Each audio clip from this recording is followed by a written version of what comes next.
I just found an article called Top 30 All-Time Atari Jaguar Games That You Must Play. Top 30. There's 50 total. Yeah. But it's called That You Must Play. No. So the premise of this article is that you are required to play I'm not. the majority of the Atari Jaguar library. I've done it, and I can say you don't have to.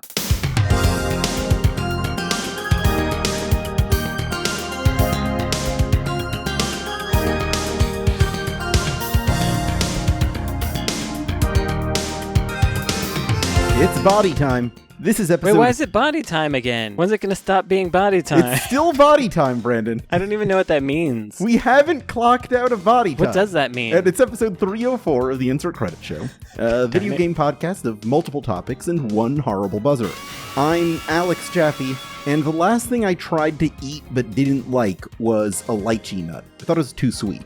Was it a lychee nut or was it a rambutan? Sometimes people get them confused. It was labeled as a lychee nut on the menu. Okay, there you go. Hi, my name's Frank Spaldi. The last thing that I tried to eat that I didn't like, is that the prompt? That's it. That would be a sausage made of rattlesnake. On what occasion did you partake of this? This is a long time ago. It's very rare that I don't like food, to be clear. Like something that's actually supposed to be food, you know? Like I'm sure I put things in my mouth that aren't food that I didn't want to eat, but in terms of actual food, it's pretty rare that I'm like, no, this has no redeeming qualities at all. Rattlesnake sausage I had at, I don't remember the name of the place, but there was a sausage-only restaurant. One of them was in the Mission District in San Francisco, and one was in the sort of Market Hall-y place in Oakland.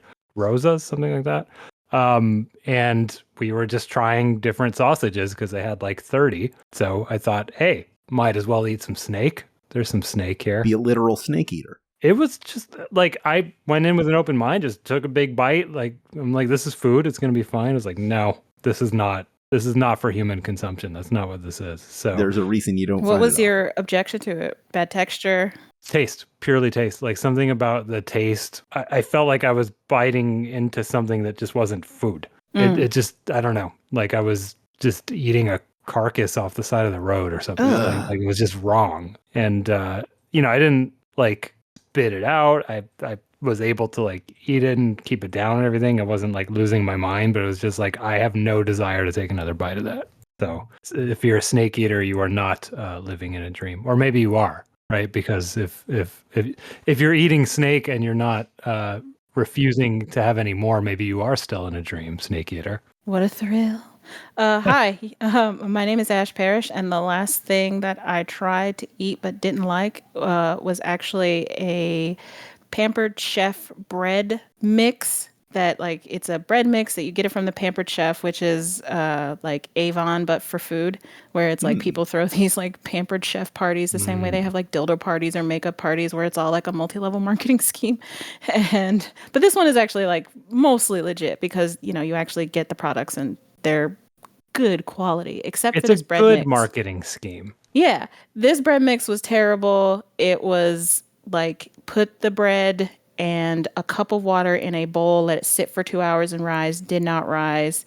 It was this weird, like, knead the dough for 30 seconds. Like it was this wet texture. It was awful. I followed the directions to the letter and I put it on the baking sheet and it came out as this like cakey, disgusting mess. And we wanted to have it with spaghetti because we eat bread with spaghetti and we've had this for a while. And my husband, for some strange reason, he was like, I love this. I'm going to continue to eat it. It was like, it would definitely be something that he said that would get me kicked off of the Great British Bake Off within the first episode. And it was. And it was so terrible. Like it was disgusting and cakey. It did not rise. It was super dense. It was gross. And I'm like, okay, well, I know I can do better than this. So I have determined now to make focaccia, which I will attempt to do this weekend and hopefully have better results. Is there any reason to doubt your husband's sincerity with his love of this terrible Not bread? at all, because he's a human garbage disposal and he'll eat anything and it's bread, and that already elevates it to like this high status because, bread is God. So it doesn't matter the quality of the bread, he'll just eat it. So he put a little butter on it too. So butter helps. Okay, well, I'm Brandon Sheffield. Now I'm here. Hi, Brandon.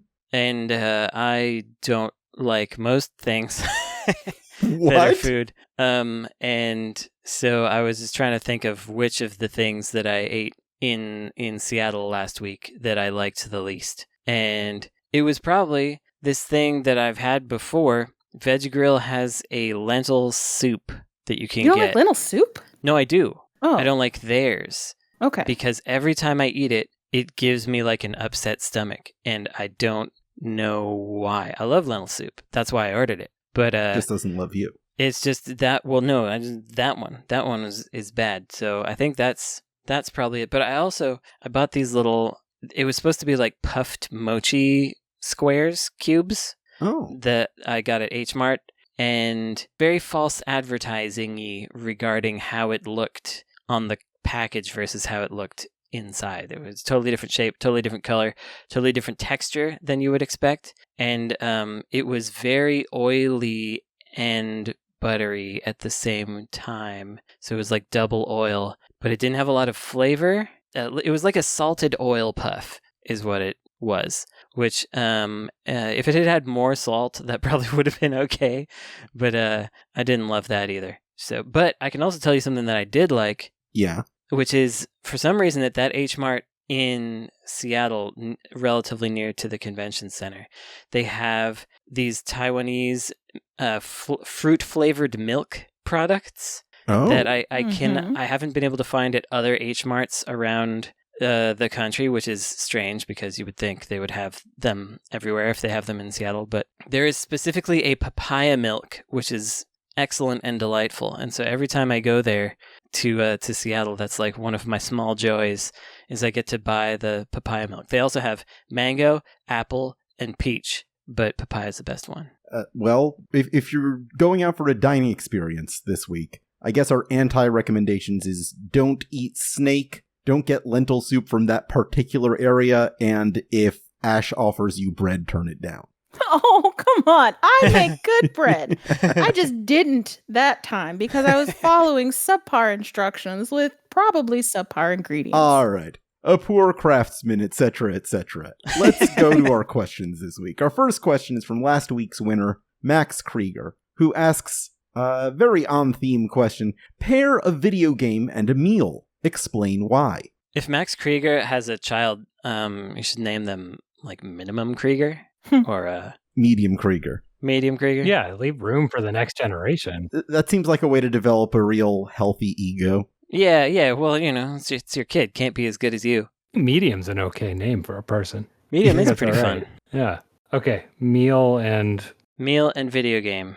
Well, okay, this is just like something I actually do sometimes. Right now I'm not drinking alcohol, but when I do, Yakuza, a nice sake, and some of those little rice crackers that they got, specifically the ones that I recommended from Trader Joe's a couple weeks ago. That is a very good pairing because, Kiryu he's having meals, he's drinking beverages, and it goes well with the vibes of like pretending that you're somewhere else for a while, which is what I tend to do when I'm playing Yakuza. It's like I'm going on a trip, and it sort of completes the journey for me. So that's one that you can go for. It's more of a snack than a meal, but my current pairing, which is working really well for me, is Baldur's Gate 3 with popcorn and sparkling water of your choice.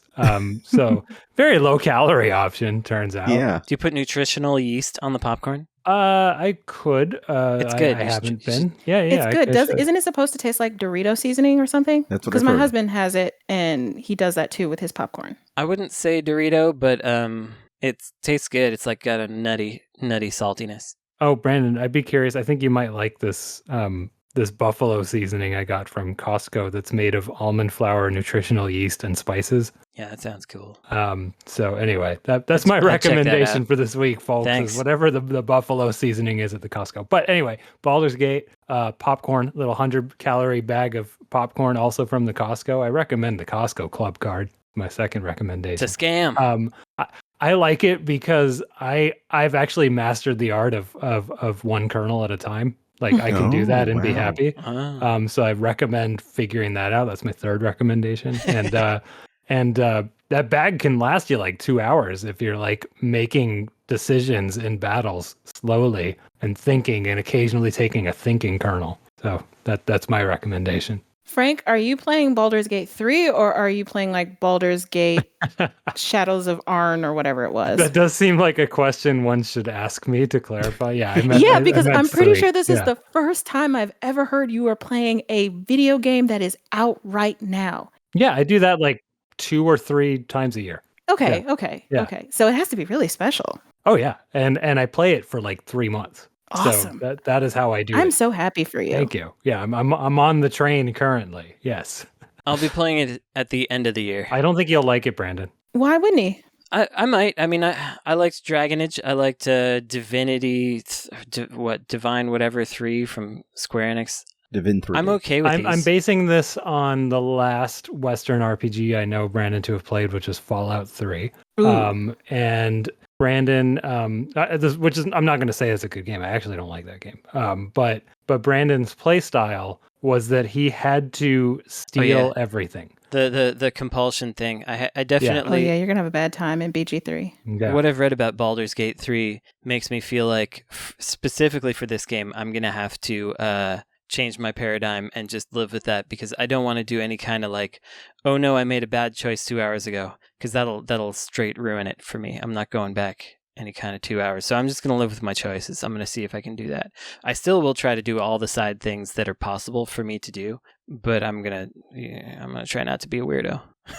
I'm going to answer this question. I also have a Baldur's Gate 3 comparison, but that's like my fake one, and my real one will be after. So Cheez-Its and a Coke for Baldur's Gate 3, because it's the perfect snacking food. Okay. The Cheez-Its are like a good snack, and they don't make your fingers too terrible, like too greasy to play. Do you get the extra toasty one? Because that's I like those. I know that it's like a marketing scheme to like sell us the burnt like ends that they weren't gonna, get money out of otherwise. But I always love those burnt ends. So. I do. They're really good. I've talked about this before on the show. They always make me sick for some reason. I don't know why. That's weird. Yeah. And then my real recommendation is Mario Picross. I'm sorry. We might discuss my pronunciation of Picross. We might not, but it's Picross to me. Picross. Tomato soup and grilled cheese and watching the Great British Bake Off. That does sound great. Yeah. Because the Great British Bake Off is like a fall show. So you've got like the tomato soup and the grilled cheese, which is like this comforting like fall, winter kind of food.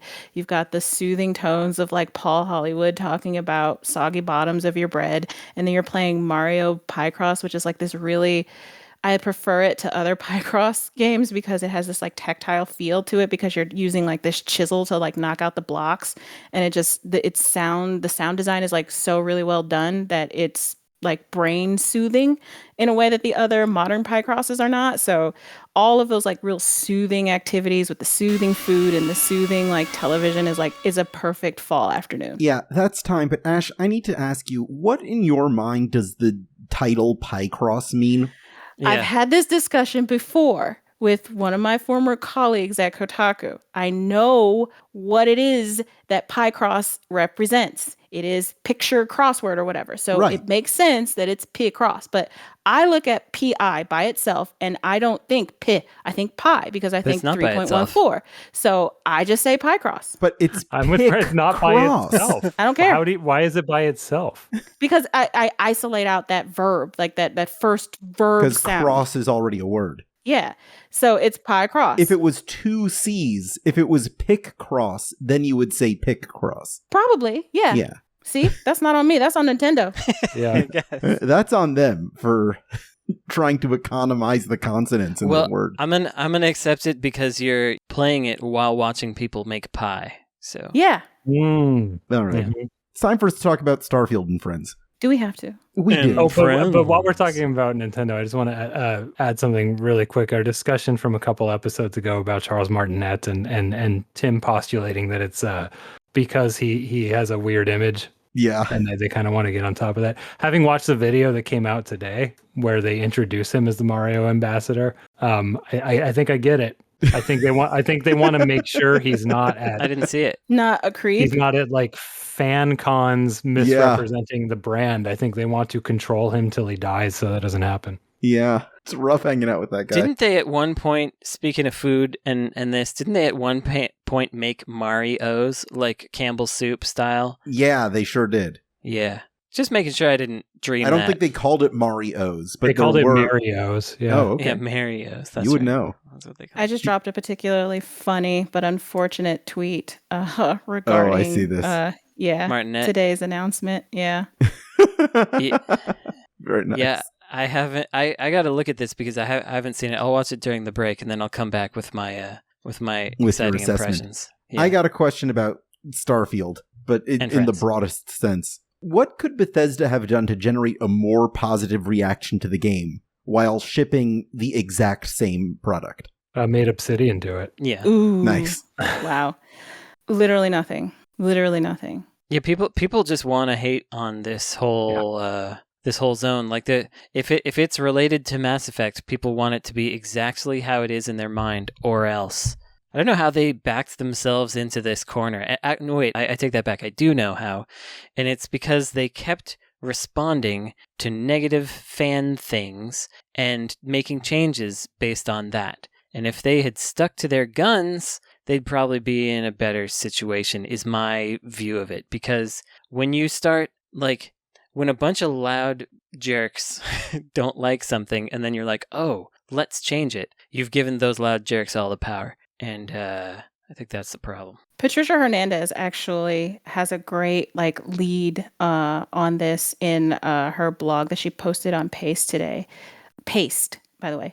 And that I think sums us up properly. Like, the moment that Todd Howard told players that they could climb a faraway mountain in Skyrim, Bethesda trapped itself. Yeah. And I think that's really correct. Like, every game that Bethesda makes has to have that kind of freedom of exploration and blah, blah, blah. Like, that sealed it. And she's so right for saying that like that. Yeah, if any sort of invisible wall or artificial limitation is affected, no matter how big your game is, it's not going to be big enough.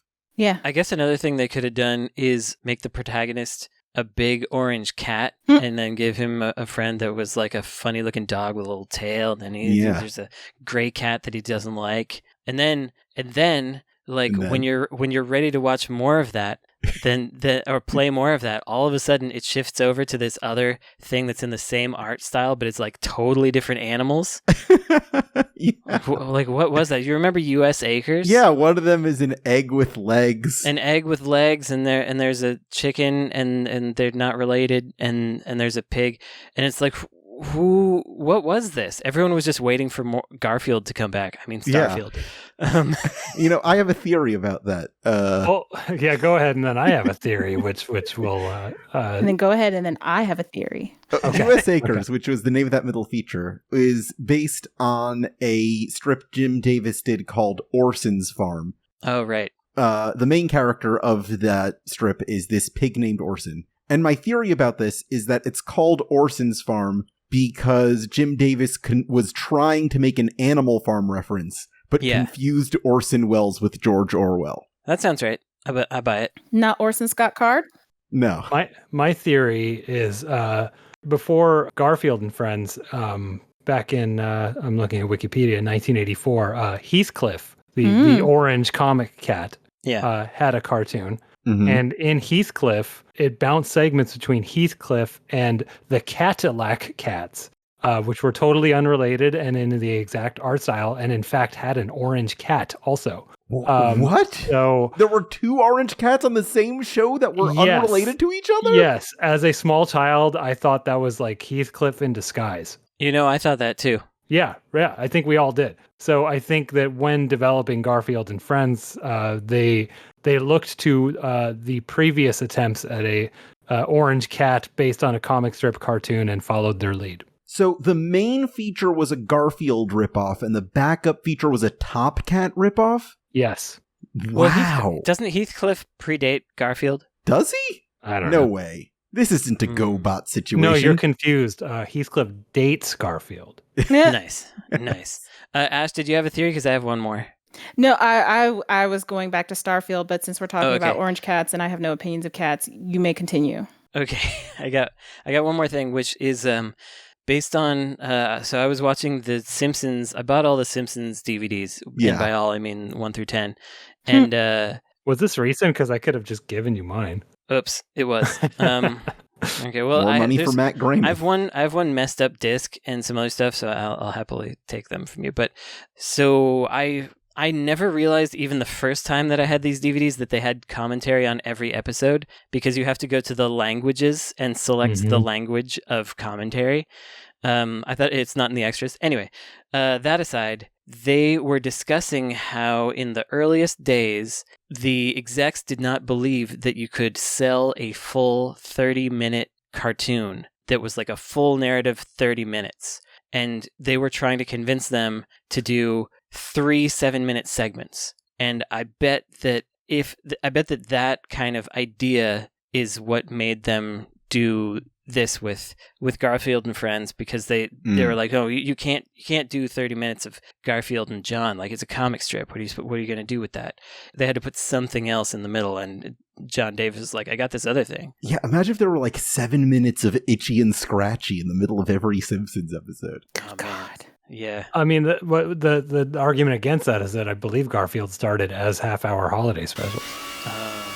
Yeah. Okay. All right, well, that's time. Sorry we couldn't get But to wait, your theory. Ash had a real thing to say Yeah, No, so please talk about the video game. about Starfield. I guess I just wanted to say the thing that Bethesda maybe could have done differently to make opinion about Starfield a little bit better than what it is maybe shown off more things that weren't so totally bland. Like, I feel like in the run up to Starfield, that all of what Xbox's talking points were just talking points. They were just talking about what you could do. And the things that they showed us, they didn't really show us much. They just showed like generic shots of like, sweeping vistas behind the player, like looking at moons or whatever, and like hardly any combat, hardly any exploration and whatever. And it's just like, I remember thinking like everything I have seen about this game up until this point is so uninteresting. Everything about this game makes it look like Fallout in space. And I know that's like a big drawing point to people. Like, okay, Fallout in space. I love Fallout. I love space. Two great things that taste great together. But it just didn't show anything that was interesting about that thesis of Fallout in space. So, yeah. Yeah, I will say that one of our coworkers pre-ordered the game, got like the big funny watch and everything like that, and like has and was setting aside time to play it and stuff. And but she hasn't talked about it since then. She hasn't mentioned anything about All right. I think it's time for my next topic. it. Okay, let's do it. What would a non-violent Souls-like look like? I don't know if you can you make that. I mean, I guess you could do like something where you're making a lot of like life or death decisions about other people, maybe, and those have big but Souls-likes aren't branching, and I feel like that would have to be what I'm talking about. So I think I've talked myself out of that idea. But I think there has to be an action element. Okay, yeah, it has to be action, it has to be twitchy. So, I mean, it's Dark Souls, except every fight is actually a one-on-one basketball exhibition. Yeah, sports is a good one. Yeah. No, I've got your answer, Jaffe. The answer is the Talos Principle. Oh? Yeah, I don't know if you are familiar with the game, but for some reason when you said It's non-violent, a lot of puzzles. yeah, when you're talking about a non-violent Souls game, the thing that I thought of immediately was like really hard puzzles, and the Talos Principle has like some of the harder like physics puzzles that I've ever had to do or I've ever seen completed. So that's what I immediately went to, like completing some kind of like really difficult like string of puzzles. I feel like that's a different kind of challenge, though. Right, like, because I think Souls-like has to be like really quick reaction time. It's reaction. It's being able to read your opponent and things like that. A lot of learning from your mistakes. So poker, like a poker game, like a high stakes poker tournament or whatever, where you have to go from table to table to table, working your way up to the grand prize. Can I also be dribbling a basketball? Sure. Yeah. Okay. It's Vegas. You can do whatever you want. Yeah, you're past a number of balls, each of which has a different number or a face card on it, and you have to shoot 5 baskets in succession that make the best hand on the court, and that's how you win the match. Could be billiards. You got you each table is a different weird castle. Okay. Giant billiards. What are the quick reactions in billiards? Oh, I guess there aren't quick reactions. That's true. Well, everybody's shooting at the same time. There you go. You have to know when to deflect the other sticks. You have to deflect the other balls and get yours in before they do. Okay, I have another suggestion. Yeah. A video game based around the NFL draft. So that involves a lot of Twitch reactions because you have to be fast because there's a time limit and there's an order and you will lose your place in line if you don't, execute things at the right time. You're jockeying with 32 other teams for, the best players. So you have to like intuit what your opponents will be doing while also making sure that you maximize like the players that you're drafting for yourself for like value add to the team and thinking about your budget and things like that. So it's like you're juggling multiple things. You have to intuit your enemy's actions while also having to be very fast. And I think that might also very well capture the element of a Souls-like without any violence. This is just a Yakuza minigame to me. Yeah, this seems like a variation of auto chess. I'm thinking about a Souls manager game though now where you like outfit your guys and send them out and they come back as little ghosty ghosts and you can try to send them out again, but if they die again they lose all their stuff. Somebody's got to be working on that. Yeah, I keep having this exact idea, a variation of this exact idea for since like 2005, so I'm pretty sure that somebody has already made it. I'm stuck on the basketball thing. I think it works. Basketball's a good idea. No, I like the basketball because thing. it's like, one of the moves is like just like throw the ball really hard in their face. One of them is like stand your ground but like hold the ball firm, and that's like, to like it's like a block from them trying to steal, right? Like there's like the equivalent of rolling is like, like doing a quick move to try to get around them. Like there's something there. And also it could be the sequel we all need and deserve for Michael Jordan, Chaos in the Windy City. Oh, I was thinking this is the next Sparkly Gaiden. Yeah, Shut Up and Jam Gaiden. Yeah. Sure. If you, I'm trying to figure out this exact scenario, but if you lose, let's say like a 3-point throw, you miss it, then you have to redo the exact same shot, but get it in order to stay alive. I'm trying to figure out the death and lose your loot and come back the soul to it retrieval thing. mechanic. Yeah, soul retrieval. Oh, soul retrieval is horse. Oh, It is horse. I thought this would be like a difficult question that we wouldn't be able to answer satisfactorily, but I think all of us have put forth some really good ideas. Yeah, so take that, Jaffe. Thanks. Tried to trip us up. I will take it. I'll take it to the house. You lose. If you use the word genre in the same way that media other than video games does, then which genre of video game is best? Are fantasy games better than sci-fi games? Who's that famous American guy that likes to say genre instead of genre? I can't remember I think who you're it is. referring to genre Paul Sartre. Yeah. Genre Paul Sartre. Sartre. We should pronounce I was trying to make a Brett Favre joke with Sartre, but it didn't quite come together. Just imagine that it did. I'm imagining it right now, and it's very funny. I love it. My favorite genre is city, and I mean that. I like being in cities. Yeah. I like there being doors that go into places. Can you say the question again, though? Because I talked myself out of knowing what it was. That's for you, Jaffe. What's that? Can you say the question again? Okay, I'll ask that question again. Here we go. Here is me asking this question again. Did you lose it too? Yeah, I did lose it. If you use the word genre in the same way that media other than video games does, then which genre of video game is best? Are fantasy games better than sci-fi games, for instance? Okay, yeah. Man, it bugs me that in all of these movie roles you get sci-fi and fantasy in the same thing. Like, I don't really think those are, like, I know that they're like nerd stuff is how they're doing it, but like, yeah, it's like a segregationist category. It's two different flavors of nerd at this point, in my opinion, sci-fi and fantasy. Like, yeah. I'm always having to skip by the fantasy stuff to get to my sci-fi stuff, and I know there's people doing the reverse. In fact, Brent Porter, he's not a particular sci-fi liker, but he watches those Lords of the Rings and such. Anyway, best genre. First we have to quantify what best is. Is best most popular or best we like it most? I think best you like it most. Well, I don't know, because the way that the question seems framed to me is like if we use genre and apply it to video games the same way that, we do for movies, what is the best? I would have to imagine that we have to apply the same other kinds of aesthetics that dominate movies to video games. Yeah, and most blockbustery or something? Mm-hmm. Yeah, but the thing is, like, people still have this like snobbish attitudes towards your like popcorn DC Marvel comic book movie stuff, and they still, Oscar bait stuff is your Killers of the Flower Moon and stuff like that, like your thrillers and your slow, sad movies about like this couple breaking up, and I can't be bothered to care why or anything for these people. But those are the movies that win Oscars every year.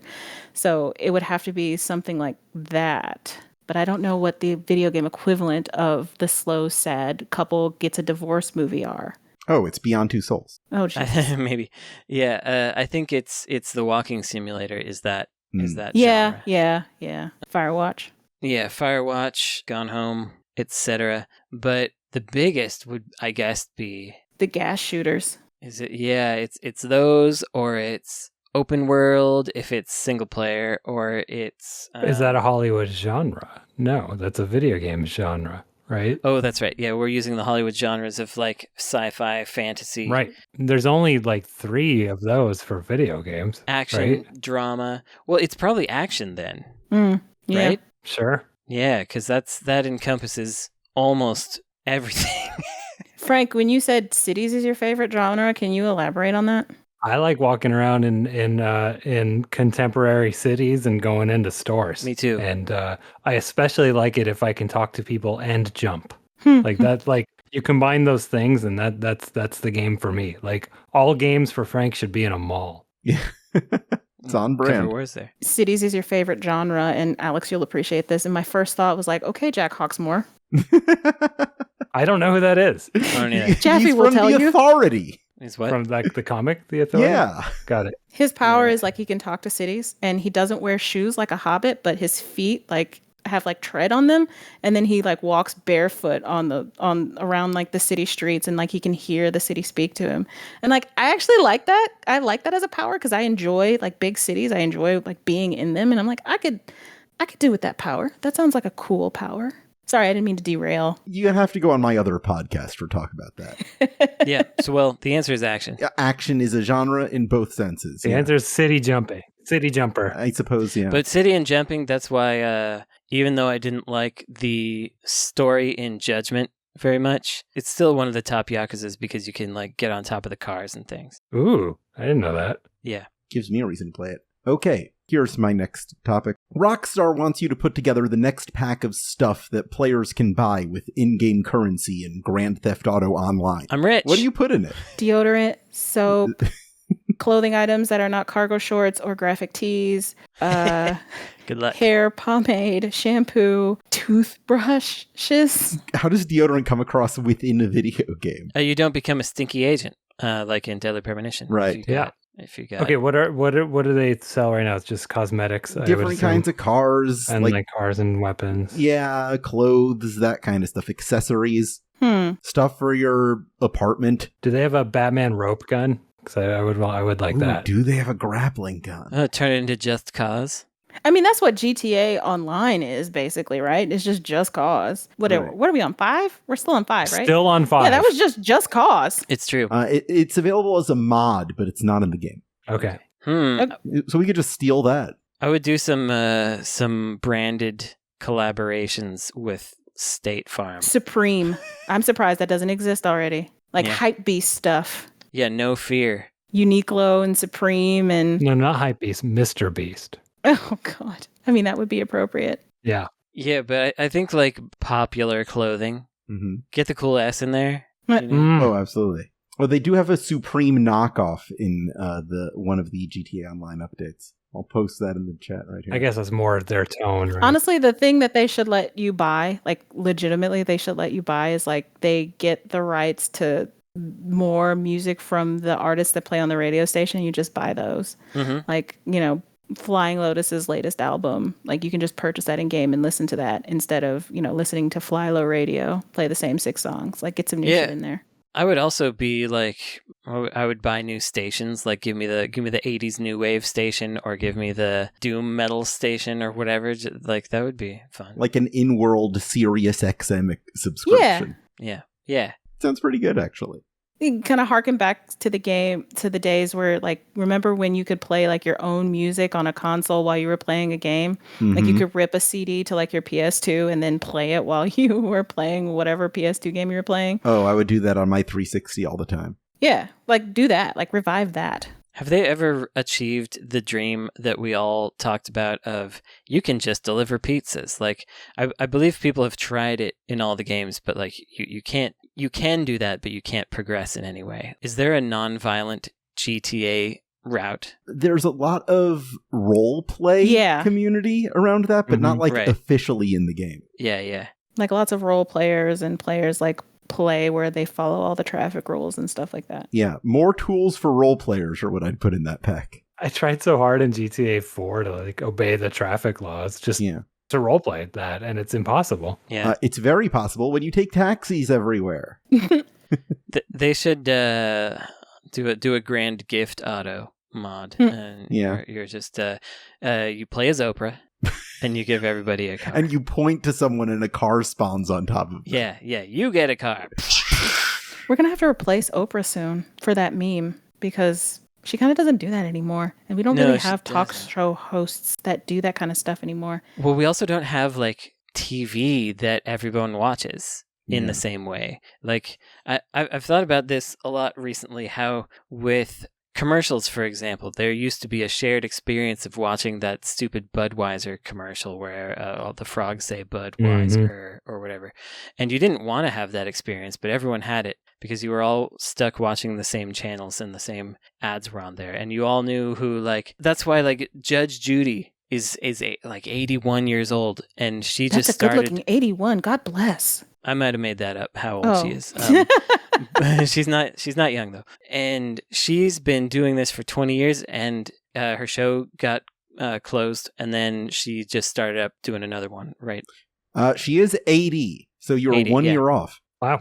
Because like, who do you want to hear that from if not Judge Judy? You just want to get Judge Judy because that's the one that you know and understand, I guess. It's just kind of weird. I'm sorry to say this, but there is a modern Oprah, and it's Mr. Beast. Oh, damn it. Kind of true. Sorry. Yeah. White men taking another job from a black woman. It's just like another day ending in Y. That's right. That's something we can all reflect on while we take a break. More after this.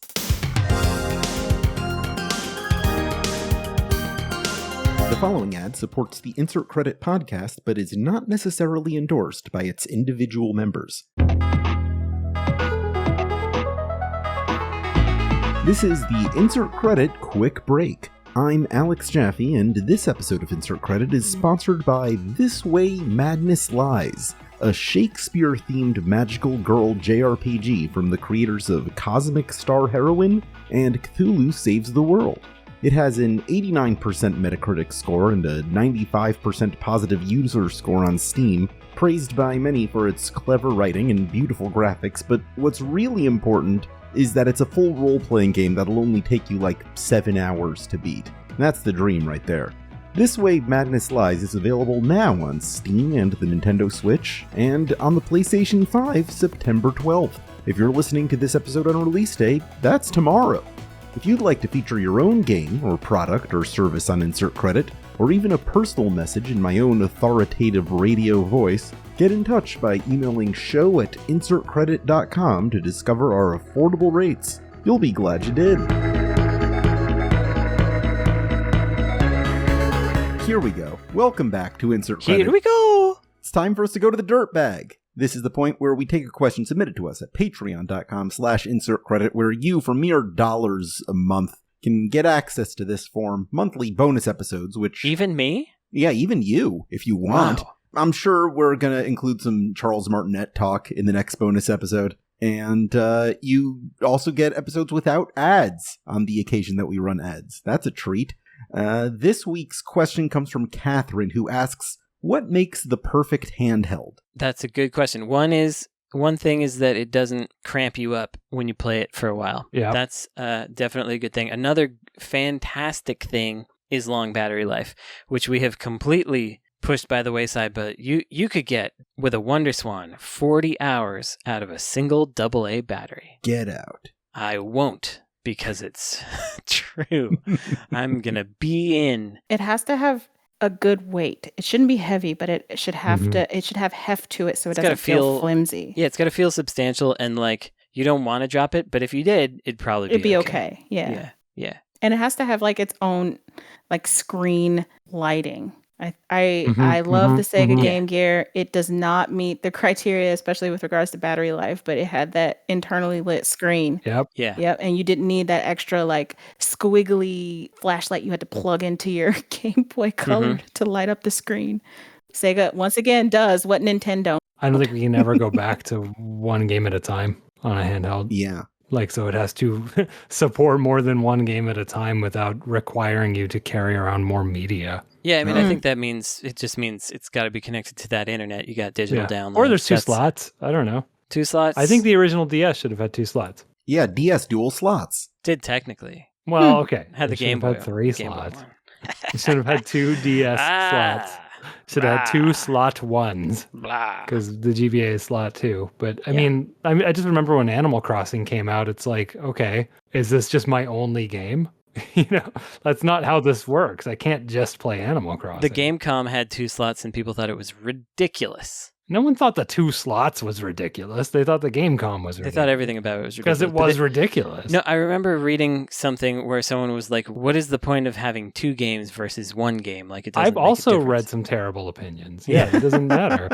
What I would like for it to have something unique about it. That means that it's cool to play it on this device specifically. And so The Playdate. the Playdate has a little gimmick. I think that the Wonder Swan had a great gimmick that never got fully utilized, where it could be vertical or horizontal. That was cool. And Didn't you the could, Lynx have that as well? The Lynx had you could flip it upside down to be left-handed or right-handed. Oh, okay. But you could make it vertical, I think, in theory. But I don't think anybody really did it. And maybe I'm wrong. Maybe did Clax do it? I don't remember. Yeah, and it should be made by Sega. How about That's that? essential. So you Hell want to yeah. have a long battery life and be made by Sega. Yeah, Pick one. they could do it now.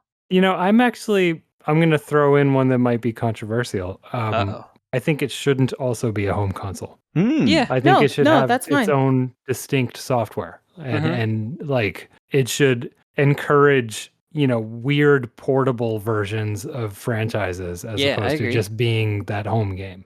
Of course, it wouldn't happen, but I love it when that did happen. Yeah. And Yes.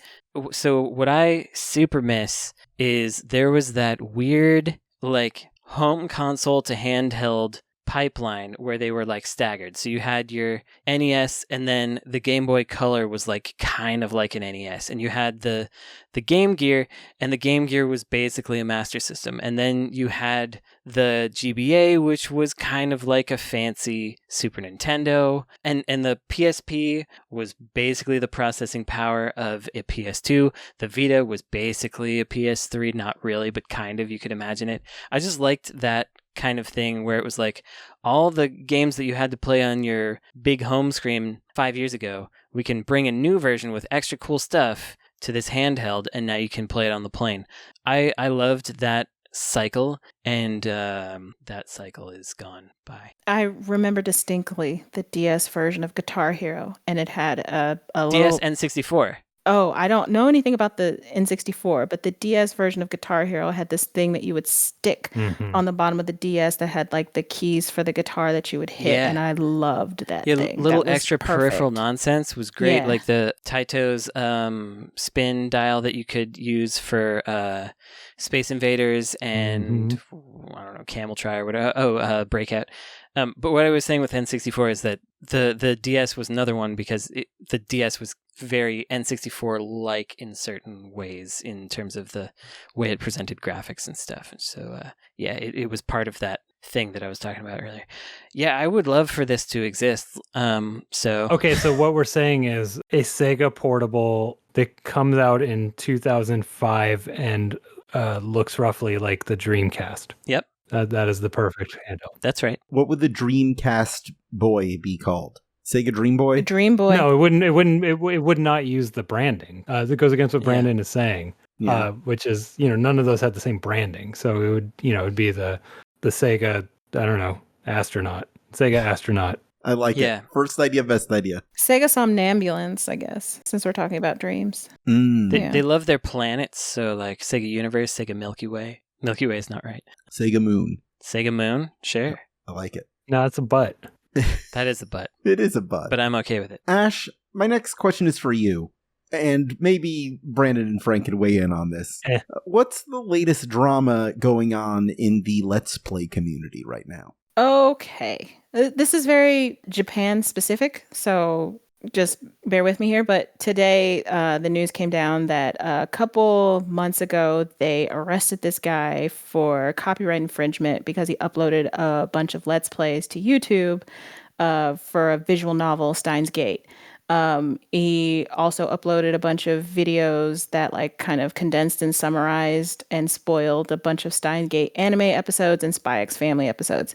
And today the news came down that he has been convicted of all of that for copyright infringement. He's going to get 2 years in prison. Yeah. What? And a 1 million yen fine for all of this. So when the news first came, I was like, oh shit, that's a big, like, can you do that? Like, oh no, everybody's in trouble now. But the thing that kind of characterizes this whole situation is the fact that he monetized the videos, which is apparently a thing you cannot do in Japan. Like you can post Let's Plays all you want, but you cannot monetize the videos. Like they're very strict about that. He also did the same thing with anime. Like he posted these anime videos that like summarized and added captions to like these episodes of like Spy X Family, such that like if you wanted a good synopsis of what went down, you could watch his video and be like, okay, I'm good. So the argument there, or the argument that the prosecutors made, was that this guy, because he did this in this way, because he uploaded these condensed, spoiled videos from this anime, and because he uploaded gameplay videos from a visual novel, and they characterized the visual novel because you don't have to do very much to transform a visual novel when you play it, because you don't play a visual novel, you kind of read it. It makes it seem like, okay, if you wanted to get the most out of a visual novel, you could just watch another person, upload a video for it. You don't really have to play it because there's little to no gameplay involved. That's some real murky stuff. Yeah, extremely. Could one sue Spark Notes? Yeah, exactly. And because he did that and then monetized it on top of that, and so was making money off this, they're like, no, you can't do that. So here, you're going to get 2 years in prison. We're going to give you 5 years grace. So you don't have to go to prison right away. 5 years, you can chill. And then after that 5 years is up, you're going to go to prison for 2 years. And then we're going to fine you and essentially like a $6,700 fine. So that was the deal. It's interesting, I guess. But I guess the deal is like, if a publisher wanted to do something like that in America, they could.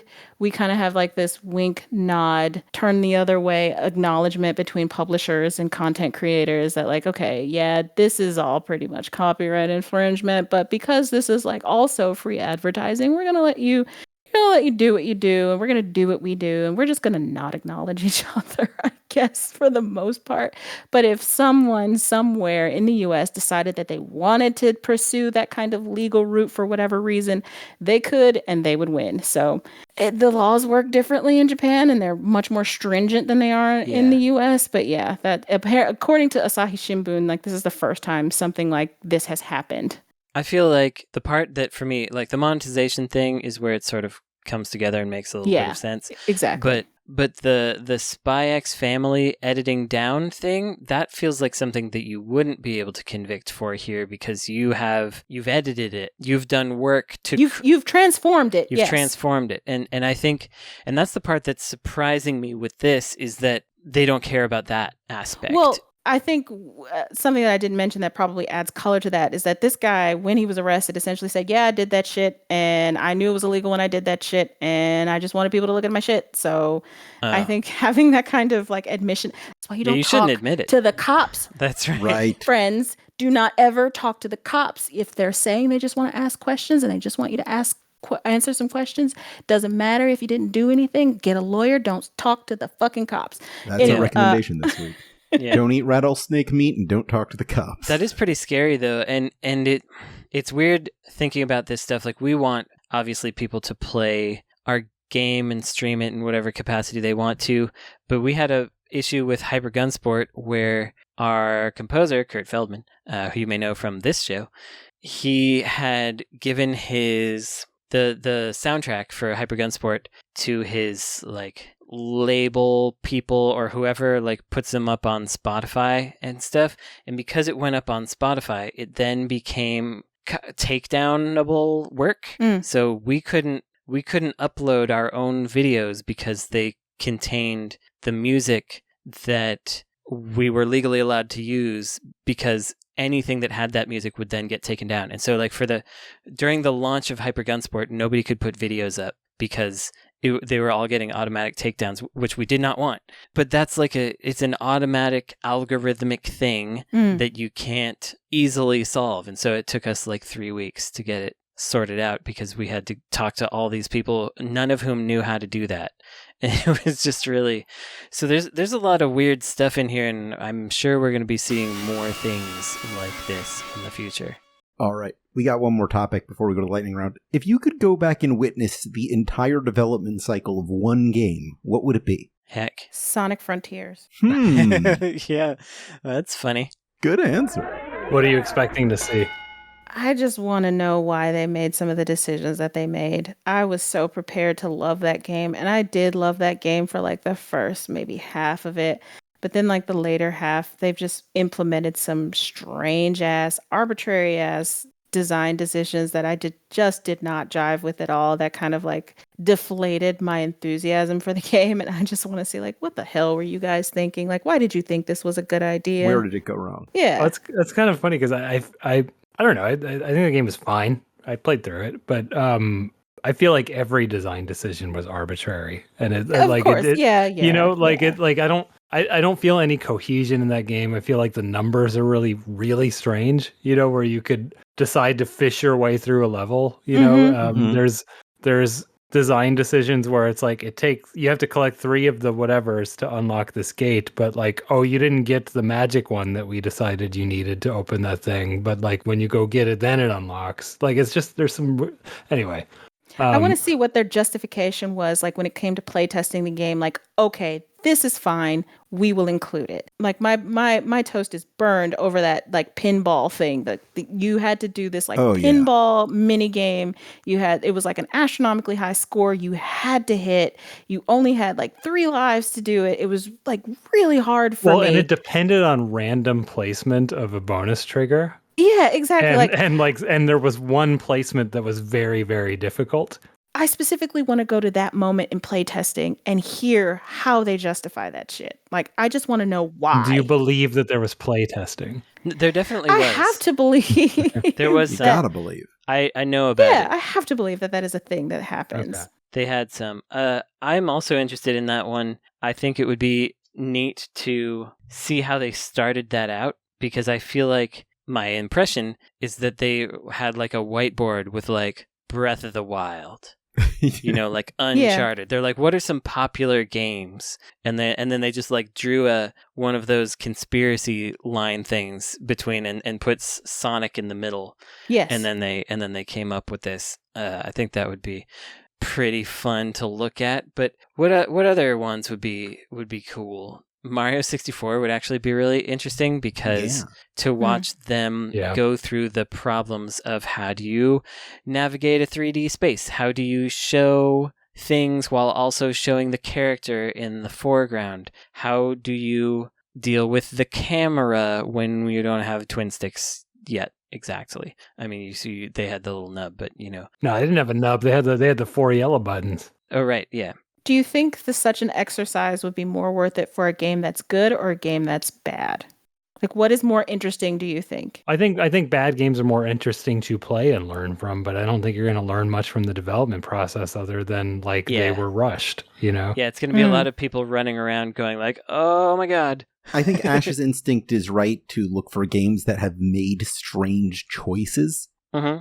Yeah. Like I want to know why. Castlevania 64? Yeah, that's a good one. Jesus. Another strange coincidence as Castlevania has come up for me today. It's always on the brain. It's always coming up in my mind. Is that unusual for you? Castlevania, not so much, but the Netflix show is getting ready to start, and apparently they're cribbing a lot from Bloodlines for this new like iteration of it. Yeah.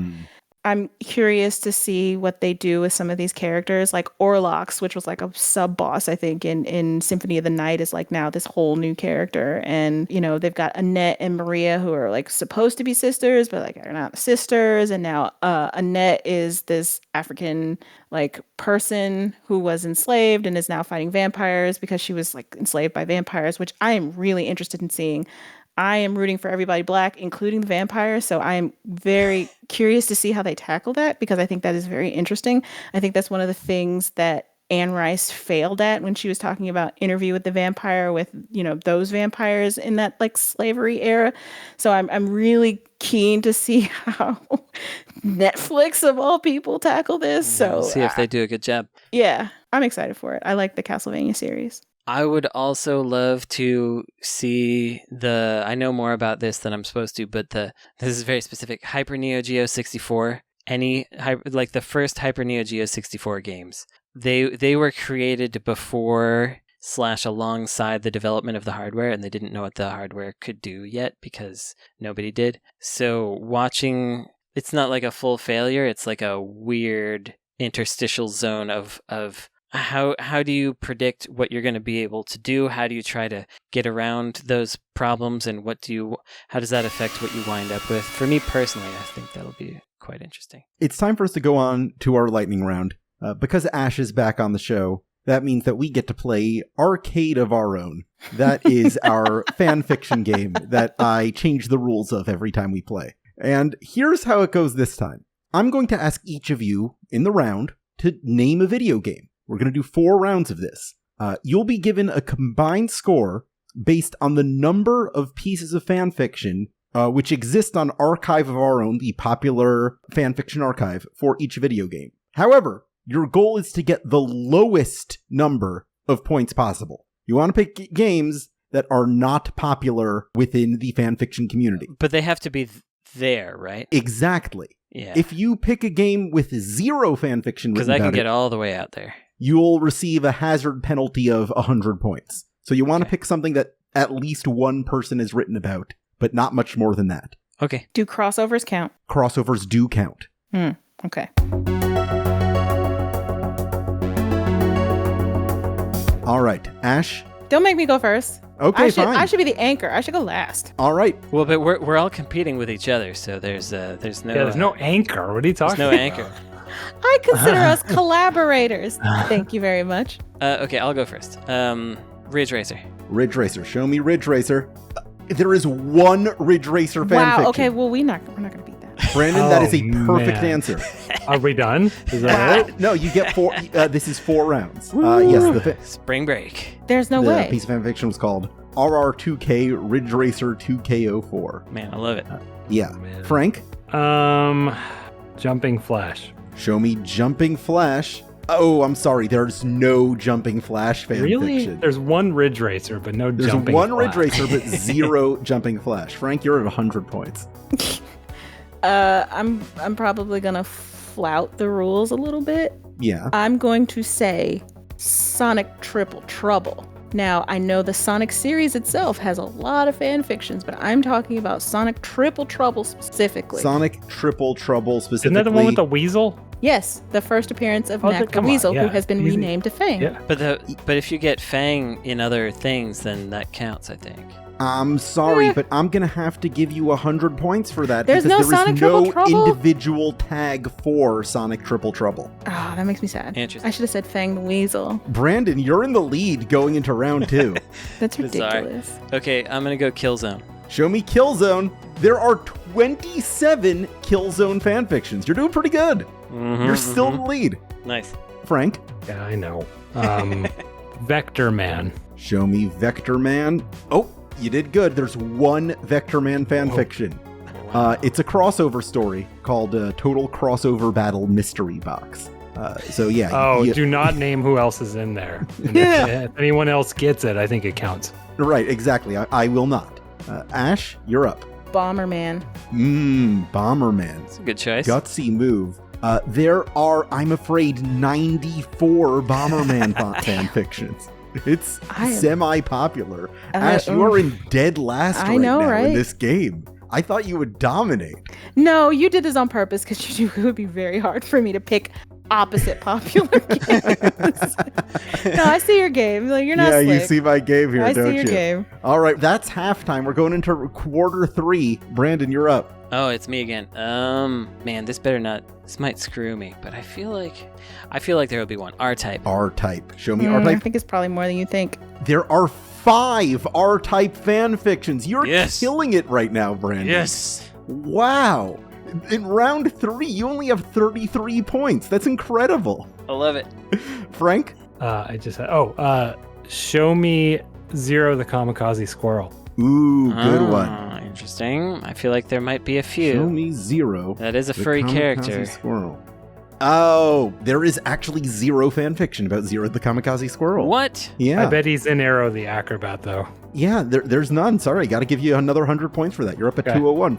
Ash, you're up. I'm going to take a real big shot in the dark. Age of Empires. Ooh, let's see. Show me Age of Empires. Pretty good. There's 12 Age of Empires fan Wow. fiction. What are the pairings for that? I was only interested in that because of the Italian nature of what the pairings would be in that Yeah. fandom. What is the top ship? The top ship, Alice Munro / Uncas. There's also Natty Bumpo, Cora Monroe, Nanda Bayan, and original female character. Who are these people? Weird. Okay, I'm not gonna go to AO3. I'm gonna look that up after. No, you Yeah, can't yeah. go to AO3 I am right now. not It's gonna breaking the do rules. that. Yeah. This is our last round. Brandon, you're going to have to really screw up to lose your lead here. Okay, I might, but let's try. I'm gonna go Parappa. Parappa. Show me Parappa. Oh, God. Oh, that's bad. There's Uh-oh. 243 Oh, Parappa wow, fans. you might have messed up. You might have messed up there. Wow. I did not expect there to be that much Parappa. Yeah, you're suddenly in last. It's your game to lose. You were supposed to do the Price is Right, like $1 thing. Yeah. This is just, Yeah, I should have just done like, god darn it, you're right. I Yeah. should have, because if I had gotten like 100, I would have Right. been fine. What a Shoot, dramatic upset. everybody else be worse than me. He hadn't lost yet. Frank, all you have to do is name a game that has less than 75 pieces of fan fiction about it, and you'll have beaten Brandon. Damn. Okay, taking a real risk here. Am I behind Ash as well? You are actually in the lead by 5 points. Oh, I ruined my life. Okay. Later, I want to know what my first instinct would have gotten instead. Let's find that out. Yeah, we'll do that. Less than how many? 75. You want to be under 75 to maintain your lead. This is high pressure. Yeah. This is actually like kind of a bad place to be, honestly. No, it requires a good answer. All right, I'm gonna go with my gut. Tetris. Show me Tetris. That's probably gonna fuck you up because I think that's more popular than what you think it is. There's 85 That was Tetris. close. I'm That was sorry. close. You just went over. 286. You're behind Brandon There's now. probably more because of the movie too. Like after we're done, I want to know what my the answer that I censored myself out of on that Yeah, one let's was. all do that. We'll do our Monday morning quarterbacking right after Ash. Ash, this is your game to lose right now. The pressure is on. If your next answer has under 80 fanfics, you win the game. I have like 5 different games that I think could fall into this, but I gotta say, this is This is one very of my tense. favorite lightning rounds I've ever done. Okay. All right, I'm gonna go for it. One Chanbara. Ooh, One Chanbara. Show me One Chanbara. Ash Parrish, are you ready for this? Yes. There is one One Nice. Chanbara fanfiction. Congratulations! I'm very What a come surprised. from behind victory. Wow. At a I do that mere often. 207, Ash is our winner of this episode. Congratulations. How does it feel? That was really good. I wish I yeah. had thought about how. Well, okay, I didn't know what the score was, so I didn't know that I could have gotten 100 and won. So, I don't know. Next time we have Ash on the show, we'll play this Okay. again. Yeah. What were your alternate guesses? Mine was Bonk instead of Parappa. All right. Bonk would have just been one. That was a perfect. That's a Wow. perfect It's guess. just Bonk. one Wow. bonk. Yeah, just Yeah, one bonk. I should have done Bonk. That was my first instinct. You know. Frank, what was your alternative? Okay, I had 2 alternatives. Columns. Columns. Columns is good. Columns is 0. That would have gotten no, you. that That wouldn't have would have been- gotten you the penalty. And then my other one was Rayman. Oh, Rayman no. is 201. Yeah. That's not a good one. Dude, if I had done Bonk, I would have been under 100 total. Yeah, if you had done Bonk, you would have won. completely annihilated this game. Parappa really screwed you. Yeah. I had several. So I I had to had believe. Wet. Wet had 6. Okay. Wow, Lollipop that's a great one. Chainsaw. And I Ooh. also had Rome Total War and Crusader Kings 3. Lollipop Chainsaw had 67. Still would have won with that. Not bad. There's no individual tag for Rome Total War. It's all the Total War series, so I would have given you 100 for that. Okay. And what was your last one? It was Civilization 6. Civilization is a combined tag of 50. All of the ones I had thinking, except for Total War, would have won me the game. Yeah. Nice. You got it. I you won got anyway. it, I guess. It took you a while to calibrate, but you got there in time. What does this say about me and my specific set of skills? I could not have won in any timeline. So what does that say about me? Frank is a loser in every timeline. But you know what? That's fun. That is Arcade of Our Own as she is played. Now is the time. I believe we already got a bunch of recommendations. Don't talk to cops. Yes, most of mine were Costco. Yeah. Don't eat or do eat various types of food. Anything you're working on or are excited about. Yeah, I got some things. First of all, nobody has adopted that foster dog yet that I want people to adopt. Yeah. So continue to think about adopting Where's the foster dog? the foster dog. He's here in my house. Oh. He's a cute little guy, and you want him? I We'll mean, ship him out. I would love. You can't ship a dog. No, I you can't go can't ship to a dog. LA to pick him up. Yeah, You couldn't download a pizza. yeah. He's a good little guy, but he's got a couple little issues. But he's good. What are his issues? I like issues dogs. He barks at other dogs, and he doesn't That's want to normal. play. He doesn't want to play with other dogs, but he is okay with other dogs if he's in the house with them. He just doesn't want to play, and he's dumb. Dumb as in cannot hear, or dumb as in stupid. Dumb isn't stupid. Dumb isn't he cannot learn things very That's easily. like all dogs. Yeah, but he's the least intelligent dog that I have encountered, but in a very endearing way sometimes. But it's like took us like 4 months to get him to sit semi-consistently. Oh wow. Yeah, he's cute as heck. He's a little Chiweenie Pomeranian mix, all three, and he's just a cute little guy. He loves when you pick him up. He snuffles in your ear and things. It's very very endearing. But we need to find him a home. Anyway, look up Juice at Underdog Rescue. Juice. That's where you can find him. Juice. One thing he did learn really quick was that his name was Juice. We named him that, and he figured it out in like 3 days. It's the only thing. He's just like so happy to hear the name Juice, and he Aw. comes over wagging with his ears all low. Anyway, another thing, check out, if you're in the Bay Area, check out flyermeyer.com, which is a place where you can see like DIY venue show flyers for events you can attend. And if you're in the Pacific Northwest, that is to say Seattle or Portland, you can go to pantsonflyers.com I love that. and they do the same thing. Oh, Hyper Gunsport was on sale. It's probably not on sale anymore. But Never buy mind. it anyway. It'll be on sale again soon. Yeah, it's buy it good anyway. at full price. Give me $1 million. Give us $20 million and we'll make the insert credit game. Yeah. Frank, you got anything? I mean, I recommended 3 Costco things. Yeah. That was pretty good start. I feel like Sam's Club needs better representation here. Sam's Club's owned by Walmart, so it's like slightly more evil than whoever owns Costco, who I'm sure Yeah. is quite evil. You know what the goat is? BJ's. I don't know that one. That might be a regional Midwestern chain, but it's the same, subscription big What box does warehouse it store. stand for? Like it's just BJ's wholesale. But it does BJ, is it like Ben Jimothy or something? Like is I have no idea. I'm gonna look it up. Okay. Yeah, Google BJ's. Let us know. You just want to make sure. Beverly Jean Wyke is the daughter of the founder. She's Aw. probably quite evil. So it's basically Wendy's. Yeah, it's basically Wendy's. Yeah, got it. I do not recommend Wendy's. Total assets $6.3 billion as of 2022. That's a lot of money. It's kind of far from now, but if you are in the Pacific Northwest area, mid-October, Portland Retro Gaming Expo is a fun thing, and our nonprofit puts on the museum every year. So go to the museum, where I'm very reluctantly building an exhibit explaining the Atari Jaguar. Which, as we know, is really excellent and everybody loves. Check out bonus credit to hear my feelings about the Atari Jaguar and how cool it is, and how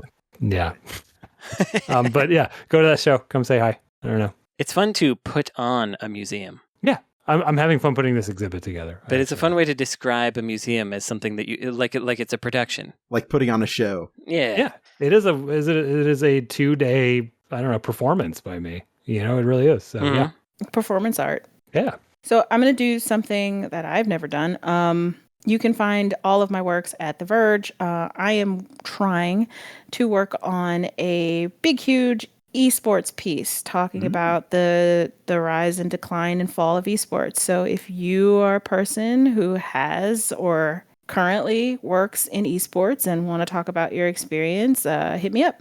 You can do that on Twitter. You can, we'll put Ash's contact info in the show notes. Yeah, that'll be neat. The whole esports rise and fall is pretty interesting because like all of us who were traditional video game people were like, all that silly money, where is that coming from and where is it going? And now that it's gone, it's interesting what will remain from that, because where did you come from? Only thing that is certain is death taxes and fighting games.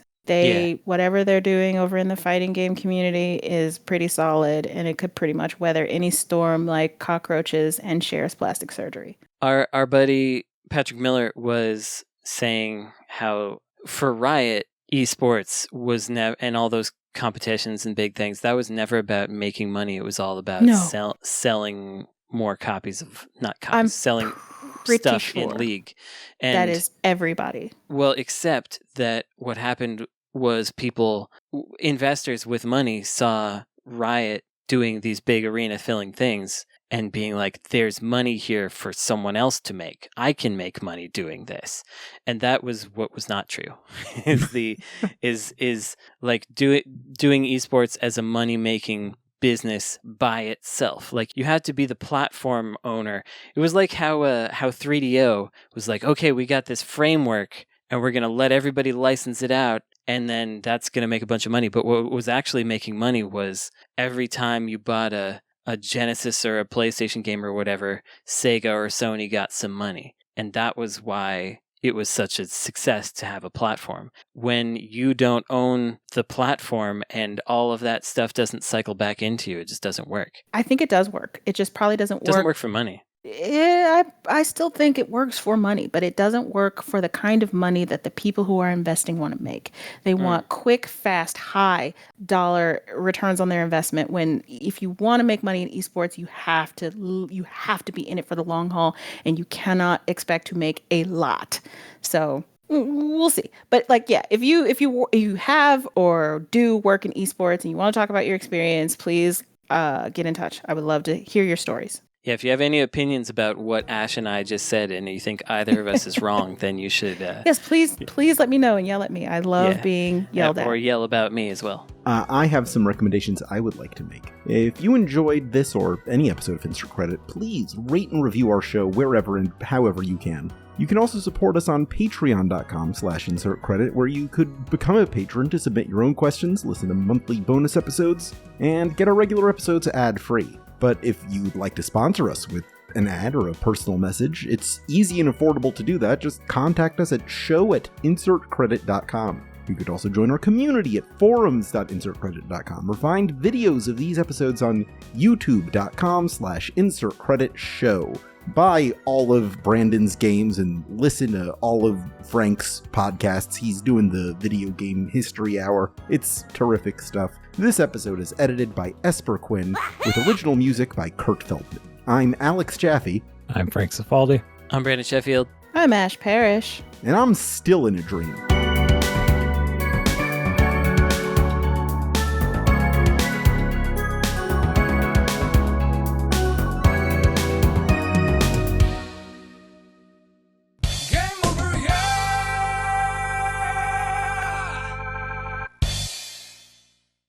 Cool.